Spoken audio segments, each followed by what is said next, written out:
Está con nosotros Juan Verde, se podría decir que es el hombre de Obama en Europa, es quien representa de alguna manera al Partido Demócrata fuera de su país, busca voto y estamos en año electoral. Muy buenos días. Muy buenos días. Bienvenido a los desayunos. Decimos que no es de la embajada, no pertenece tampoco al gobierno ahora mismo, pero sí trabaja para el Partido Demócrata, ¿se puede decir así?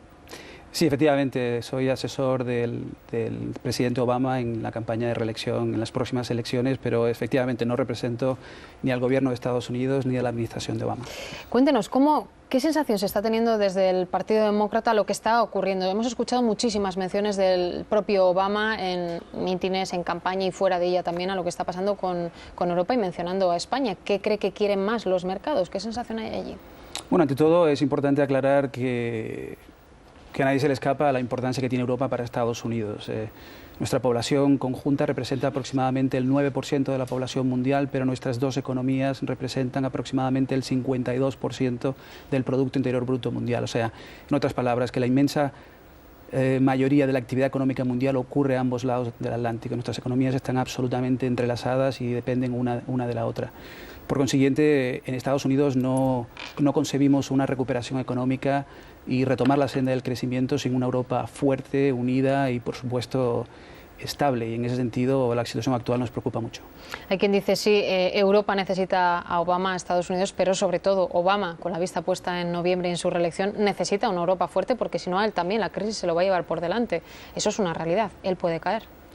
Sí, yo creo que van a ser unas elecciones muy reñidas y creo que Europa puede jugar un factor importante en estas elecciones, en parte por lo que he mencionado anteriormente de la interdependencia que existe entre Estados Unidos y Europa, pero más allá de eso también el hecho de que para el presidente Obama esta situación actual esperemos que sea una situación coyuntural y que muy pronto volvamos a ver la luz al final del túnel. No hay ningún presidente que haya resistido el envite de la crisis ni al principio ni ahora. Han ido cayendo todos los gobiernos, los mandatarios que estaban en el poder. Va a ser Obama el primero que lo evite, no parece que lo tenga muy fácil, ¿no? Pues yo diría que en Estados Unidos hay que tomar en consideración que la situación es muy distinta a la europea. Llevamos ya 24 meses de crecimiento positivo en la economía, 22 meses de descenso en las tasas de desempleo. Hemos pasado de más un 10.2% de desempleo a un 8.1%. Hemos bajado el desempleo en casi la mitad. Cuando llega el presidente Obama al poder, la bolsa, por ejemplo, había bajado un 44%. Los índices de la bolsa actual están donde estaban antes de la crisis económica. Y yo creo que siempre y cuando esa sea la tendencia, el presidente Obama tiene una oportunidad muy buena de salir reelegido. Y sin embargo, usted relata datos muy positivos. Hace poco conocimos el dato de paro de mayo y se percibió cierto nerviosismo de la propia administración Obama y desde Estados Unidos, ¿no? Se decía, uy, a ver si ahora la tendencia vuelve a ser negativa. Sí, ya lo decía el presidente Clinton, y es que la gente vota con la mano en el bolsillo. Con eso quería decir que en función a cómo vaya la economía, pues votarán de una forma u otra. Así todo, yo creo que la situación del desempleo el mes pasado fue algo muy puntual, no es parte de la tendencia que hemos tenido durante los últimos casi 2 años.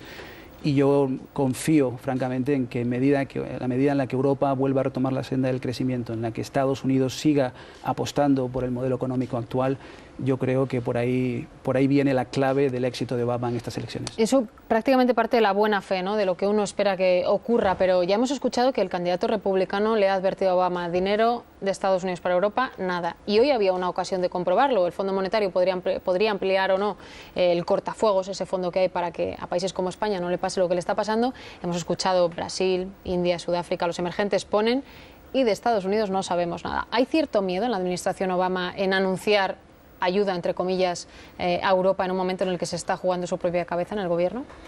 Claramente son dos modelos de gobierno muy distintos, el que representa el Partido Republicano, el que representa el presidente Obama y el Partido Demócrata. Claramente este presidente ha apostado por participar de forma íntegra en la comunidad internacional, por apostar por las entidades multilaterales como el Fondo Monetario Internacional o el Banco Mundial, que van a jugar un papel importante en esta situación actual.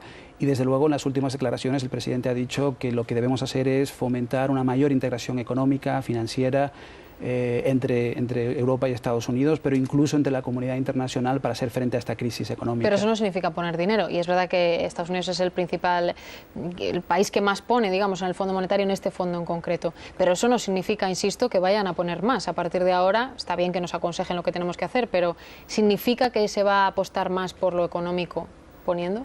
No me atrevería yo a apostar por lo que vaya a ser el presidente o el gobierno y su administración, pero sí creo que el mensaje ha sido bastante claro, y es que Estados Unidos tiene que participar de forma directa en estos, ante la situación actual, que no es una situación de Europa ni una situación de Estados Unidos, que es una situación preocupante para el mundo entero. Y en ese sentido, en una economía global, es impensable pensar que Estados Unidos no va a participar de forma directa en la planificación y el desarrollo de la solución. Hemos escuchado muchas veces al presidente Obama, sobre todo en los últimos meses, mencionar que lo que ocurra en Madrid influye en cualquier ciudad de Estados Unidos o en cualquier estado, pero no sé si tiene la sensación de la pérdida de influencia también por la crisis del actual gobierno o de cualquiera que hubiera en Estados Unidos, porque aquí quien se dice que manda, que es Merkel o Bruselas, llamémoslo X, no parece que esté escuchando mucho al presidente de los Estados Unidos, que quizá hace años hubiera podido tener un poco más de predicamento. ¿Le falta influencia a Obama en Europa para que se escuche políticas únicas, más contundencia, como está diciendo? Pues en mi opinión, Europa es independiente, soberana y debe tomar decisiones internas en función a lo que estime más oportuno, y de hecho en consenso con los 27 estados que representan a la Unión Europea. Eso no quite que nosotros habíamos apostado por un modelo económico distinto, donde francamente creemos que la austeridad y la disciplina fiscal no van reñidas del crecimiento económico. Hemos apostado por invertir en ciertos sectores estratégicos de la economía, y ha sido una apuesta que creo que ha dado buenos resultados. El ejemplo que puedo dar es que en los últimos 3 años Estados Unidos ha llevado a cabo la mayor inversión en I+D+I de su historia. Por ejemplo, se le está llamando el nuevo proyecto Apolo, haciendo referencia a lo que significó para Estados Unidos enviar un hombre a la Luna desde un punto de vista de actividad industrial, de actividad económica e incluso empresarial. Lo cierto es que jamás hemos invertido tanto dinero en tan poco tiempo en ciertos sectores de la economía como son la nanotecnología, la biomedicina, I+D+I o incluso el despliegue de las energías renovables. Y es un modelo distinto, no digo que sea peor ni mejor, pero yo creo que sería irresponsable el que Estados Unidos le diga a Europa lo que tiene que hacer. Y sin embargo suena a eso, suena a que constantemente es políticas de crecimiento, de estímulo, nosotros hacemos esto y nos está funcionando, dicen desde Estados Unidos, y aquí suena impensable eso que está usted contando, una inversión de esa cantidad, de ese tamaño para I+D, cuando lo que se está pidiendo a los países es que recorten, o sea, vamos en direcciones completamente opuestas. Pero una vez más, no están reñidas, o sea, recortar significa recortar en áreas donde se puede y debe recortar, en la duplicidad de esfuerzos, en la administración pública que quizás esté sobreextendida, significa buscar áreas donde se pueda reducir costes, significa aumentar la eficiencia y significa hacer más con menos, pero con esos ahorros lo que deberíamos hacer es probablemente también invertir en ciertos sectores de la economía. Una vez más, es mi opinión personal, pero una vez más, es importante que Estados Unidos no tenga que decirle a nadie lo que debe hacer, y eso es una relación de respeto y una relación de vecinos. ¿En qué ha cambiado Obama en estos últimos años desde que comenzó en la carrera que llegó a la Casa Blanca? ¿Es el mismo Obama el que se presenta? Porque ya sabe que de quererlo todo el mundo, digamos que los índices de popularidad han ido bajando. ¿En qué ha cambiado el presidente? ¿En qué es mejor y en qué es peor? Pues yo creo que esas mismas ansias de cambiar la sociedad norteamericana, de cambiar el modelo económico y por apostar por reinventarnos como sociedad, sigue ahí. En las palabras textuales del presidente, cuando se gobierna no siempre se hace lo que se puede, se hace lo que te deja hacer la oposición. Y en Estados Unidos actualmente el Congreso está en manos del Partido Republicano, hay una verdadera parálisis en Washington. Así todo, me atrevería a decir que el presidente ha hecho muchísimo en los últimos meses, los últimos 3 años en particular: la reforma de la sanidad pública en Estados Unidos, la reforma financiera, la estabilización de esa sangría económica a la que se enfrenta el presidente cuando llega a la Casa Blanca en el 2008. Y todo eso ha sido en apenas 3 años, ¿no? Y con la oposición, como usted recordaba, política, que también la oposición probablemente esté para ello, le han parado muchas de las medidas, pero otras de las medidas estrellas, como Guantánamo, se le recuerda habitualmente. Era el presidente de los sueños, llegó a la Casa Blanca y muchos de ellos se convirtieron en pesadilla. ¿Eso le ha ocurrido y le puede pasar factura? Desde luego, Guantánamo es un ejemplo perfecto. Guantánamo no se ha cerrado por una sencilla razón, y es que los senadores del Congreso de Estados Unidos se oponen rotundamente a que esa medida se pueda llevar a cabo. Sin embargo, es la intención del presidente Obama hacerlo, y yo confío en que será una de sus prioridades de cara al segundo mandato, pero para eso tenemos que salir reelegidos. Trabaja para pedir el voto demócrata fuera de Estados Unidos y siempre da la sensación de que aquí un presidente como él tiene la popularidad, lo comentamos antes, mucho más alta que en Estados Unidos, donde se puede ver la gestión más de cerca. ¿Eso se mantiene? ¿La percepción que tienen las encuestas que manejan es que aquí ha permanecido intacta? ¿Obama sigue siendo tan querido como al principio o también se ha resentido? Pues yo diría que mi labor sería mucho más fácil si pudieran votar los europeos. Desde luego las encuestas muestran un apabullante apoyo por parte de no solamente de los americanos que viven fuera de Estados Unidos, sino incluso la comunidad internacional, particularmente la europea. Pero la realidad es otra en Estados Unidos e insisto en que serán unas elecciones muy reñidas y así lo muestran las encuestas actuales. Vamos a escuchar si le parece también por aquí al resto de la mesa. Natividad. Pues como bien ha dicho, al principio cuando apareció Obama en el panorama político, todos los europeos decíamos eso, si pudiéramos votar le arrasaría. Y la situación ha cambiado. Yo quiero saber cómo lleva personalmente, presidente, no sé si parece que tiene tanto valor como demuestra a veces su imagen, las continuas trabas que le han puesto y que han dejado su programa reducido a la mitad realmente, o eso se ve desde Europa. Sí, creo que en un principio las expectativas eran exageradas, diría yo, y al fin y al cabo es un hombre, es humano, pero la labor que ha hecho ha sido magnífica, en contra de muchísimos retos, en particular la reforma sanitaria, por ejemplo, es un claro ejemplo, es algo que habían intentado 5 presidentes norteamericanos, tanto republicanos como demócratas. En las últimas encuestas, antes de que se aprobara ese proyecto de ley, nos sorprendió mucho el hecho de que el sector o el lobby empresarial que representa ese sector, que por cierto representa aproximadamente el 17% del Producto Interior Bruto del país, es un lobby económico muy potente, se gastó más de 900 millones de dólares en intentar matar ese proyecto de ley. La campaña entera del presidente Obama se financió con 730 millones de dólares. Ante ese tipo de oposición es francamente difícil mantener unos índices de popularidad tan altos. El segundo proyecto al que se enfrentó fue la reforma financiera, también una clara apuesta por implantar una serie de mecanismos de control que pusieran final a la debacle del sistema en Wall Street en particular, y también se enfrentó a un poder económico inmenso.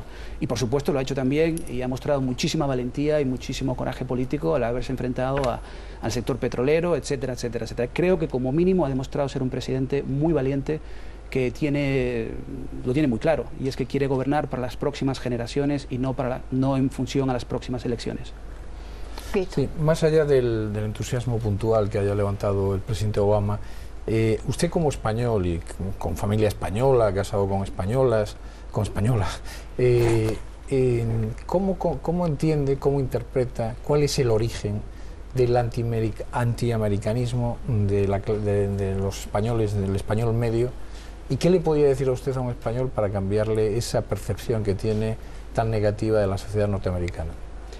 Pues en primer lugar confío en que ese sentimiento anti Estados Unidos sea algo del pasado y que esté cambiando con las nuevas generaciones, pero lo importante es entender que tenemos muchísimo que perder si no colaboramos. Si Europa y Estados Unidos no colaboran, no fomentan una mayor integración económica y financiera, tenemos mucho que perder y mucho que ganar si lo hacemos. Pero también es cierto que nos enfrentamos a los mismos retos. Los empresarios españoles se encuentran con los empresarios norteamericanos en sitios como Argentina, Brasil, India o China, y esa misma realidad, diría, de cualquier ciudadano norteamericano o español. Nos preocupan las mismas cosas y creo que tenemos mucho más en común que nos une que diferencias. Esther. Hace un momento decía que la administración norteamericana no puede o no debe influir en la política europea, pero bien es verdad que el presidente Obama está muy implicado en la resolución de la crisis de la zona euro y en este sentido se dice que está haciendo gestiones con los países emergentes, que Felipe González llamaría ya emergidos porque están aquí, para ver cómo pueden contribuir a la zona euro para que salga de esta crisis. ¿A cambio de qué puede países como China, India o el propio Brasil, que mencionaba usted, contribuir a que Europa salga de la crisis con políticas de crecimiento y de empleo, y sobre todo a cambio de qué? Si sería a cambio de una mayor representación en los órganos internacionales.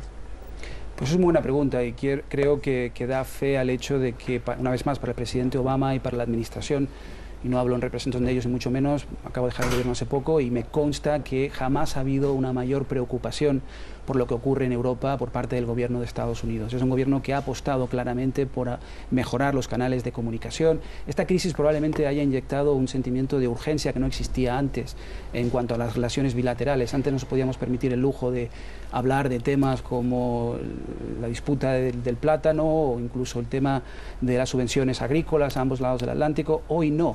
Hoy sabemos que esta crisis requiere de respuestas rápidas, inmediatas y sobre todo de una mayor colaboración por parte de Estados Unidos y Europa. Pero una mayor colaboración no significa en absoluto no actuar desde un marco de respeto hacia las decisiones que se tomen en Europa. Y el presidente Obama ha mostrado un claro interés, una clara preocupación por lo que ocurre en Europa y una disposición a ayudar y a dar sugerencias y recomendaciones y a sentarse a dialogar como lo ha hecho en la cumbre del G20 ayer. Pero yo creo que es importante resaltar ese hecho de que siempre dentro de un marco de respeto. Entre esas políticas que ahora no nos podemos permitir, discusiones, debates, ¿está el cambio climático? Porque usted también estuvo cercano a Al Gore, que fue el que lo inició, y parece que eso se ha frenado, que la administración Obama no puede tener tantos frentes abiertos y que esto se ha olvidado, con la que está cayendo, como decimos aquí en España, hablar del cambio climático. ¿Qué ha pasado con todas aquellas promesas también? Ha ocurrido muchísimo dentro de Estados Unidos y me temo que no tanto de cara a la comunidad internacional. Creo que el protocolo de Kioto está absolutamente parado o cualquier resolución que pueda surgir. Sin embargo, dentro de Estados Unidos y tomando en consideración la capacidad de actuación del presidente, hemos aumentado la generación de renovables en un 44% en los últimos 3 años. Hemos pasado de un mix energético que incluía aproximadamente un 2% de energías limpias, actualmente casi un 7% en 3 años. O sea, creo que es francamente impresionante lo que se ha hecho en Estados Unidos. Sin embargo, probablemente si le preguntasen al presidente Obama si se ha hecho suficiente, la respuesta sería categóricamente que no. Creo que tenía 3 grandes prioridades en un primer mandato: la reforma sanitaria, la reforma financiera y estabilización de la economía, y en tercer lugar diría que la reforma energética del país, que pasa por supuesto por fomentar el despliegue de las energías renovables. Cree el presidente y la administración claramente que hay una correlación directa entre la seguridad nacional del país y el fomento de estas energías alternativas, puesto que no tiene ningún sentido seguir pidiendo miles de millones de dólares a China para enviarlos a economías como Venezuela, Irak o otros sitios que históricamente no han sido nuestros aliados. Y yo creo que eso no es una solución sostenible, no solamente desde un punto de vista ético y moral en cuanto al medio ambiente, sino sostenible económicamente hablando. Hay otras 2 medidas o anuncios del presidente Obama que algunos consideran fuegos de artificio, que queda muy bien anunciarlo, y estoy hablando del tema de los inmigrantes y también de la ley de homosexuales, porque luego Obama siempre se topa con la realidad. Entonces, al final, hay quien dice, bueno, es que está en campaña, le ha costado y al final se ha sumado también a la campaña pro homosexuales con los mismos derechos que las parejas heteros. No sé si usted piensa que también se queda en eso, puede hacer algo más. Al final le cuesta mucho, ¿no?, acabar ese tipo de medidas. Al final le cuesta mucho por lo que mencionaba anteriormente, por la oposición tan férrea del Partido Republicano y esa falta de consenso o incluso de pacto de Estado para esos temas tan importantes. Ha tomado esas decisiones en los últimos meses, en particular porque se ha dado cuenta de que no podía seguir esperando lograr un consenso con el Partido Republicano. A mí me llena de orgullo ese tipo de decisiones que ha tomado y creo francamente que han sido las acertadas para el país. Romney es el candidato menos malo para la derecha, para los republicanos. ¿Sienten que era una de las opciones más moderadas? Yo creo que hay un gran cambio, o diría una gran diferencia entre Romney y el presidente Obama de cara a las próximas elecciones. No están de acuerdo en absolutamente nada. Romney no cree en el cambio climático, no cree en una economía mucho más global, no cree en fortalecer las relaciones bilaterales con Europa, no cree en una comunidad internacional que se base en la multilateralidad. Y sigue pensando en un punto de vista mucho más dictatorial, digamos, o más similar al del presidente Bush.